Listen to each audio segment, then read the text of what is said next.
Hey, welcome back to a brand new episode of 101 Second Reviews. Today it's time to talk about this. Hustlers, the brand new movie with Constance Wu and Jennifer Lopez, where there's a group of exotic dancers, lap dancers, pole dancers, whatever the correct term is, and after the financial crash of 2009 they need a new wrinkle in the plan, and that involves drugging men, taking their credit cards and spending up big. But of course, it's all going to come crashing down eventually. Alright, back in a second. Okay, right, so Hustlers. Now, this is a bit of an odd one to a certain extent because a lot of the moving parts in this film actually work really well. You have a female director who also wrote. It's adapted from a great piece of New York reporting. It's got Lopez giving a fine performance. Not her best performance, though. Let's get this straight. People saying it's her best performance ever. No. Out of Sight is her best performance. And until she's given an actual character with more to do, it will remain her best performance. But anyway, Constance Wu is great in it. The other girls do a fine job for what they have.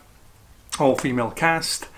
It's an interesting story. It kind of carries itself along like a Scorsese picture to a certain extent. It's New York based, so that helps with that. You get the sense of like with the overall aspect of the reporting from Julia Stiles. You have like memories of Molly's Game from that, or Into the Vampire even. It's got a nice little device. But the film still doesn't work on the whole, and there's a very simple reason for this. It's a two-pronged plan. You can go with either one to make it better. One, the simple one, it's way too long. It's that simple. Way too long at almost 2 hours, an hour and 50 minutes.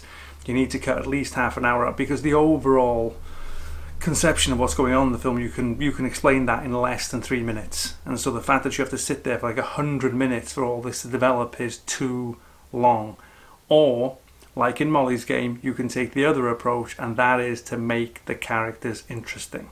To show their flaws, to understand their motivation, and then you start to care about them. So when the end comes, the inevitable end, you know it's coming, you will be emotionally engaged and upset. The film sadly is too long and doesn't have that engagement, and that's what cripples it somewhat. Okay, right, thanks for watching as always. I'll be back again soon.